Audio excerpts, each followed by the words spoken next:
Hi అందరికీ ఈరోజైతే ఒక రెసిపీ చేసి చూపిస్తాను. నా స్టైల్లో పెరుగు చట్నీ ఎలా చేస్తాను అనేది మీరైతే వీడియోలో చూసేయండి. మనకి 5 మినిట్స్ కూడా టైం పట్టదు. కుకింగ్ రాని వాళ్ళు కూడా చాలా ఈజీగా చేసేసుకోవచ్చు. ఇప్పుడైతే వీడియో స్టార్ట్ చేసేద్దాం. ఇక్కడ చూసారు కదా, పెరుగు తీసుకుందాము. ఈ పెరుగును మనం ఇట్లా క్రీమ్గా చేసుకోవాలి.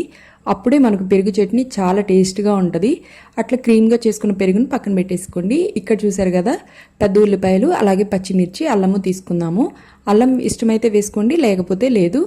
కానీ చాలా టేస్ట్గా అయితే ఉంటుంది. ఇక్కడ చూసారు కదా, మనం పెద్ద ఉల్లిపాయల్ని చాలా సన్నగా కట్ చేసుకోవాలి. లావుగా కట్ చేసుకుంటే అంత బాగోదు. ఇట్లా సన్నగా కట్ చేసి పెట్టేసేసుకుందాము. పెద్ద ఉల్లిపాయలు, పచ్చిమిర్చి అలాగే అల్లము ఇలా కలిపి పెట్టుకున్న పెరుగులో ఇక్కడ చూసారు కదా, సాల్ట్ సరిపడా వేసుకోండి.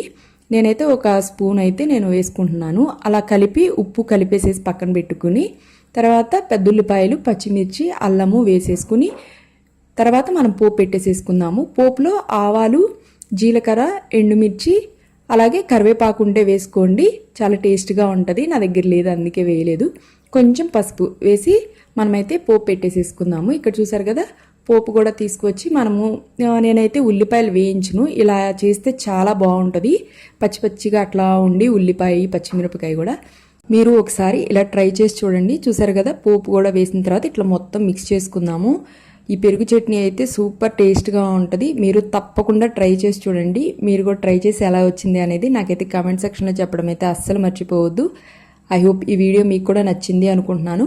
మన ఛానల్లో ఇంకా కుకింగ్ వీడియోస్ కూడా చాలా ఉన్నాయి. మీరు కూడా అవి ఒకసారి చూడండి, ట్రై చేయండి. సబ్స్క్రైబ్ చేసుకోవడం మర్చిపోవద్దు. బాయ్.